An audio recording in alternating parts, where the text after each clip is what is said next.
আমি গহম আছি। আপনারা গহম আছেননি? আজকে নিয়ে আসলাম চিটাঙের কক্সবাজারের বিখ্যাত বালাচাও। আর বালাচাও বানাতে লাগে চিংড়ি মাছ। আর এই চিংড়িটা ছোট হলে সবচেয়ে ভালো হয় এবং সেরা হয়। তাই আমি ছোট চিংড়িগুলো ভালো করে পরিষ্কার করে ডুবন্ত তেলে মুচমুচ করে লাল করে ভেজে নিলাম।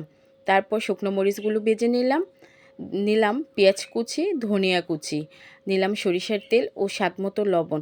সবগুলো উপকরণ ভালো করে একসাথে মিশিয়ে ও বালাচাওগুলো ভালো করে দিয়ে মিশিয়ে শেষে দিয়ে দিলাম 1 পিস লেবুর রস। এটা ঐচ্ছিক, দিতেও পারে নাও দিতে পারে। আমার ভালো লেগেছে তাই দিলাম। এভাবে বালাচাও বানিয়ে বছরের পর বছর বয়মে রেখে দেওয়া যায়। আর যখনই মন চাবে গরম ভাত দিয়ে ওরে বাবা সেই স্বাদ, না খেলে বোঝাই যাবে না। মুচমুচে কুচকুচে এই বালাচাও খেয়ে ফেলতে পারেন। গোস্তের চেয়ে বেশি স্বাদ এই মুচমুচে বালাচাওগুলো। বালাচাও করে আপনি বিদেশেও যে কোনো জায়গায় প্রিয়জনদের কাছে পাঠাতে পারেন।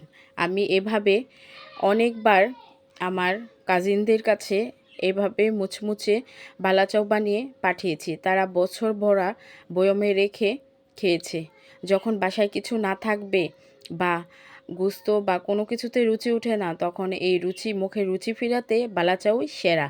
আর বালাচাও খেতে কিন্তু খুব বেশি কষ্ট হয় না। একবারে ভেজে রেখে দিলে বয়মে, পরে শুধু পেঁয়াজ কুচি আর ধনিয়া কুচি, লবণ মরিচ দিয়ে বানিয়ে গরম ভাত দিয়ে পরিবেশন করা যায়। খুব সুস্বাদু আর খেতেও সেরা।